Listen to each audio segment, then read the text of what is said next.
रावण कहता है राम अब तो युद्ध के निर्णय का समय है, कैसी कायरों जैसी बात कर रहा है, मैं सीता को वापस करूंगा तुझे। अगर सच्चा क्षत्रिय है तो उठा धनुष बाण और प्रहार कर। कायर बन रहा है आज, तेरी क्षत्रियता कहां चली गई है। और फिर जब युद्ध होता है तो रावण धराशाही हो जाता है। मतलब राम पूरा युद्ध कर रहे हैं, उसके बाद में भी मन में घृणा नहीं है। देखिए आप पद्म पुराण को पढ़ना, पांडव पुराण को पढ़ना, अगर सामने वाला गलत भी करता है तो एक नीति कही गई है कि पाप से घृणा करो, पापी से घृणा। किसी के गलत कामों से हम घृणा कर सकते हैं, लेकिन उस व्यक्ति से घृणा नहीं करना चाहिए। गलत काम से घृणा के लिए हम अन्याय और अनीति को नष्ट करने के लिए प्रतिकार कर सकते हैं, लेकिन व्यक्तिगत घृणा ना हो। तो राम जैसे महापुरुष रावण से युद्ध करने के बाद में भी रावण के लिए घृणा नहीं रखते हैं। सुना होगा जब रावण मरणासन्न पड़ा था तो राम लक्ष्मण से कहते हैं, लक्ष्मण रावण बहुत बड़ा राजनीतिज्ञ था और तुम जाओ उससे राजनीति की शिक्षा लेकर के। और जब रावण की मृत्यु हो गई उस समय पद्म पुराण ग्रंथ में लिखा है, रावण अपने लोगों से कहता है, राम अपने लोगों से कहते हैं कि रावण लंका का राजा था, तो रावण का अंतिम संस्कार लंका के राजा का जिस सम्मान के साथ होना चाहिए, विभीषण उसी सम्मान के साथ रावण का अंतिम संस्कार किया जाए। मतलब आप देखिए, युद्ध कर लिया, एक दूसरे को मार दिया, उसके बाद में भी घृणा का भाव नहीं। ये पुराण कहते हैं और ये भगवान महावीर की वाणी है, साधारण बातें नहीं। महाभारत का एक छोटा सा आख्यान है, दुर्योधन के द्वारा, कर्ण के द्वारा। पंडित जी, जब चक्रव्यूह की रचना कर दी जाती है और अभिमन्यु उस चक्रव्यूह में प्रवेश करता है, एक अभिमन्यु और दुर्योधन की साइड के बहुत सारे योद्धा। युद्ध का एक नियम होता है, एक योद्धा से युद्ध करता है, दो योद्धा एक साथ एक से युद्ध नहीं कर सकते। लेकिन दुर्योधन की सेना ने अन्याय किया, एक अभिमन्यु के ऊपर कई योद्धाओं ने एक साथ अपने शस्त्र छोड़े, फिर भी अभिमन्यु लड़ता रहा। दूसरा, युद्ध का एक नियम होता है, सामने वाले शत्रु के पास अस्त्र शस्त्र पूरे होना चाहिए। अगर उसके तर्कस में बाण खत्म हो गए हैं तो जब तक बाण ना आ जाए तब तक युद्ध नहीं होता।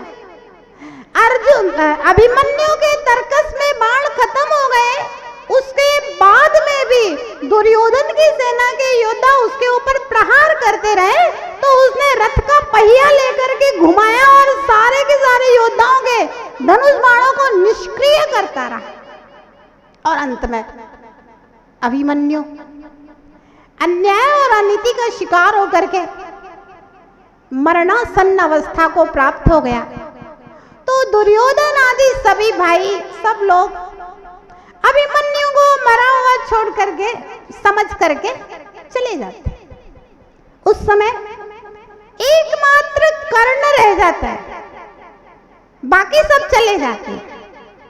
कर्ण को पीड़ा ये थी कि युद्ध न्याय नीति से होना चाहिए था, अभिमन्यु के साथ में दुर्योधन की सेना ने अन्याय और अनीति की है, इसलिए कर्ण के हृदय में बड़ी पीड़ा थी और वह कर्ण वहां रुक जाता है। अब देखिए महत्वपूर्ण बात जो बताना चाहते हैं वो अब आती है,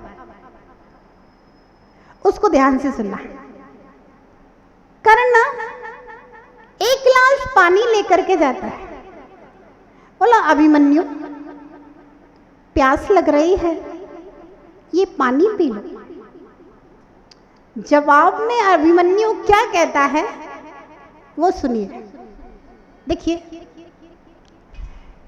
कल्पना करो कि अभिमन्यु की जगह अगर उन परिस्थितियों में हम होते तो हमारे कैसे परिणाम होते। अन्याय और अनीति से मरणासन्न अवस्था को पहुंचा दिया गया है और शत्रु सेना का व्यक्ति उसके सामने है, वो उसको पानी पीने के लिए कह रहा है। अभिमन्यु क्या जवाब देता है? पांडव पुराण में लिखा हुआ है, अभिमन्यु कहता है कर्ण अब मेरे जीवन का अंतिम समय निकट है और मुझे इस जल की आवश्यकता नहीं, तुम मुझे युद्ध भूमि से बाहर ले चलो और नमोकार महामंत्र रूप अमृत पिलाओ। कल्पना कीजिए, युद्ध भूमि में जिसको अन्याय से मारा गया हो उसके अंदर कितना आक्रोश होना चाहिए, शत्रु के प्रति उसके अंदर कैसा आक्रोश होना चाहिए जो मेरे साथ अन्याय कर रहा है, अनीति की है, लेकिन कोई आक्रोश की भावना नहीं है। कल्पनातीत महापुरुषों के विचार, महापुरुषों की भावनाएं कल्पनातीत होती हैं, इसीलिए तो हम उनके चारित्र पढ़ करके कुछ सीखते हैं कि हम भी इनके जैसे बने, ऐसे भाव ऐसे विचार बनाएं। कर्ण अभिमन्यु को उठा करके युद्ध भूमि के बाहर ले जाता है और नमोकार महामंत्र सुनाता है।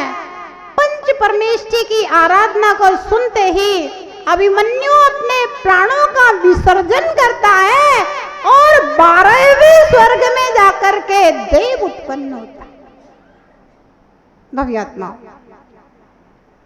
एक हाथ में तलवार थी तो दूसरे हाथ में दीपक था। एक चेहरे के ऊपर एक चमक तलवार की थी तो आधे चेहरे के ऊपर दीपक की रोशनी विवेक था। देखिए, आदमी की निर्णय क्षमता ही उसके व्यक्तित्व को बनाने वाली होती है कि किस परिस्थिति में वो क्या निर्णय लेता है। वे बातें, वे यादें, वे सब उसके व्यक्तित्व का निर्माण करने वाली होती है। एक और उसी पांडव पुराण में अभिमन्यु के जीवन की घटना थी।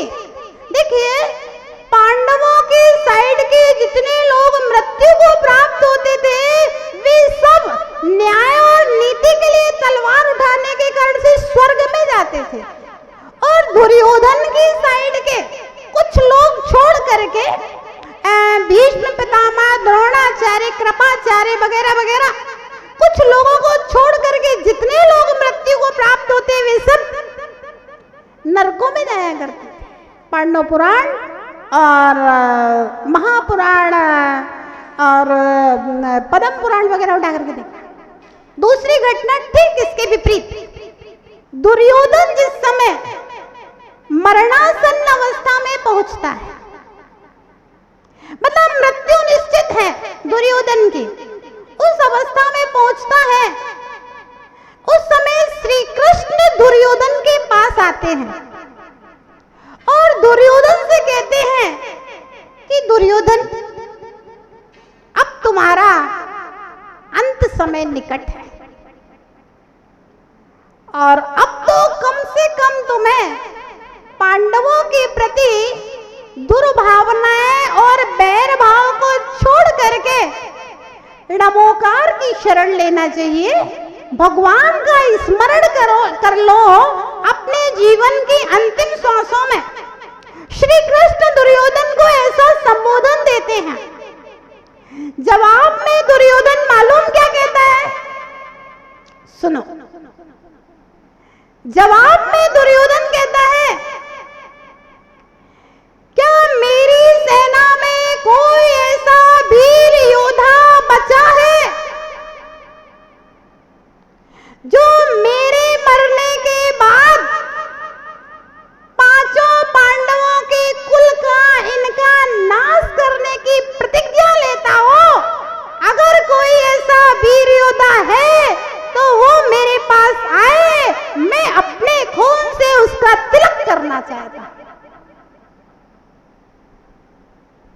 और नाम याद नहीं आ रहा, एक योद्धा आया और दुर्योधन ने अपने खून से उसके माथे पर तिलक किया और अंतिम श्वास लेकर के नरक में गया।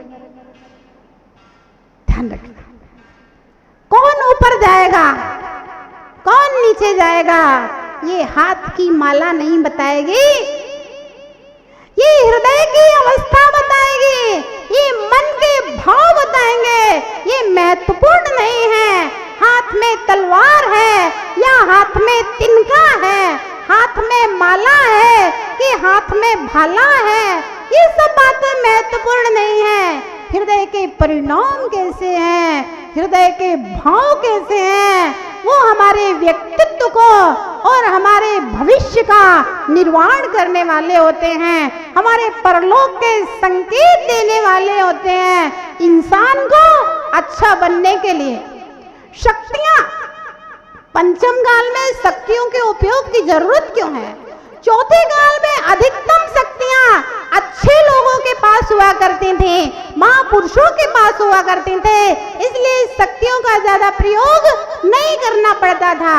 और इस पंचम काल में चाहे कुर्सी की शक्तियां हो, धन की शक्तियां हो, कोई भी शक्तियां हो, गलत लोगों के पास पहुंच जाती थे। पता चलता है वह शक्ति का दुरुपयोग हो रहा है। इसी प्रकार से पंचम काल आगे छठम काल की ओर बढ़ेगा। भव्यात्माओं, कुआं तो नहीं छान सकते, लेकिन लोटा जरूर छाना जा सकता है अपना। कुएं के पानी को नहीं जाना जा सकता, लेकिन अपने पीने के लोटे के पानी को जरूर छाना जा सकता है।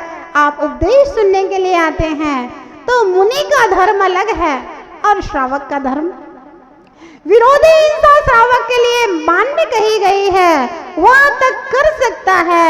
लोग कहते हैं अगर जैन शासन के अनुसार अगर दुनिया चले तब तो फिर कुछ हो ही नहीं सकता, सब बेकार हो जाएगा, न्याय नीति की स्थापना नहीं है। जैन शासन की साधुओं के लिए व्याख्या अलग है और श्रावकों के लिए व्याख्या अलग है। इन सब चीजों को लोग समझते नहीं है। लोग समझते भाई जैन धर्म में तो कहा है चींटी के ऊपर भी दया करो, तो अन्यायी और अत्याचारी को भी दंड नहीं दे सकते हैं, तो ऐसी स्थिति में कैसे शासन चल सकता है? नहीं, शासन की व्यवस्था अलग है, श्रावक की व्यवस्था अलग है और साधक श्रमण की व्यवस्थाएं अलग अलग हैं। तो इस प्रकार से भैया हमारे एक हाथ में यदि तलवार है, हमारे पास किसी भी चीज की शक्ति है, चाहे धन की शक्ति हो, जन की शक्ति हो, बुद्धि की शक्ति हो, अगर एक हाथ में मेरे तलवार है, शक्ति है, और दूसरे हाथ में अगर दीपक है, तो शक्ति का सदुपयोग होगा, शक्ति से कुछ अच्छा सृजन होगा। और अगर दूसरे हाथ में दीपक नहीं है तो निश्चित रूप से शक्ति से संहार होगा, विध्वंस होगा, कभी कुछ अच्छा नहीं बन सकता है। इसलिए यदि एक हाथ में दीपक तलवार है तो दूसरे हाथ में विवेक का, ज्ञान का, दया का, करुणा का, न्याय का, नीति का दीपक होना बहुत जरूरी है। शिष्य ने गुरु से पूछा, गुरुदेव इतने बड़े बड़े चातुर्मास होते हैं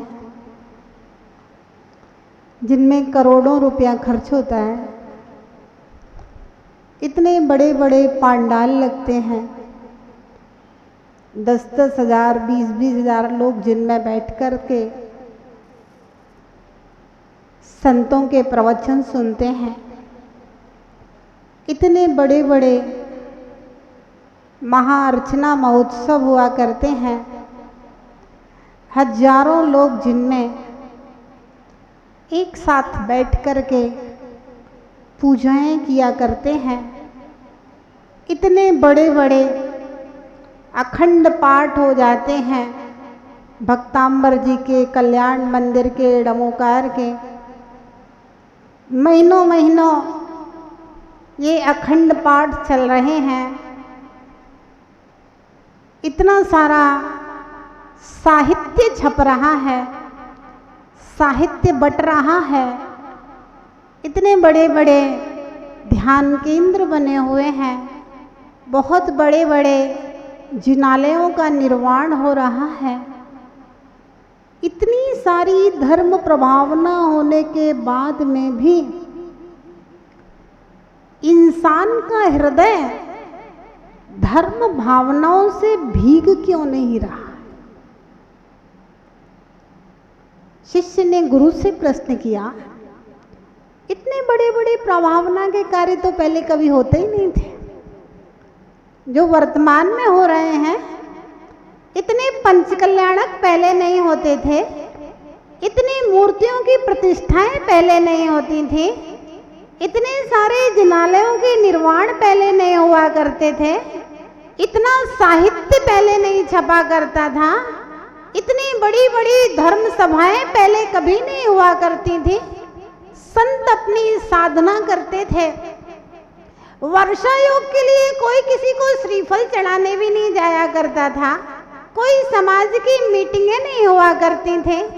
जहाँ वर्षा योग हुआ करते थे वहाँ कोई भोजन के रसोड़ा नहीं हुआ करते थे।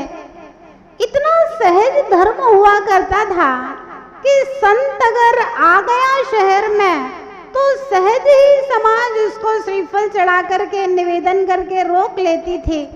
और संतों का यथा योग्य 4 आदमी आते थे तो 4 को उपदेश सुनने मिल जाता था, 40 आए तो 40 को सुना दिया, 400 आए तो 400 को सुना दिया। कोई बहुत बड़े बड़े आयोजन नहीं होते थे, लेकिन फिर भी लोगों का हृदय धर्म भावनाओं से भरा हुआ था। लोगों के हृदय में क्षमा की भावना, दया की भावना, करुणा की भावना, विनय की भावना, संतों के प्रति बहुमान की भावना भरी हुई रहती थी। इतने बड़े बड़े आयोजन होने के बाद में, इतना सब कुछ होने के बाद में लोगों का हृदय धर्म से भीग क्यों नहीं रहा है? ये समझ में नहीं आ रहा कि सदाचार की वृद्धि क्यों नहीं हो रही है। ये समझ में नहीं आ रहा विषयों से विरक्ति क्यों नहीं हो रही है। ये समझ में नहीं आ रहा लोगों के अंदर जिनवाणी के शब्द प्रवेश क्यों नहीं कर रहे हैं।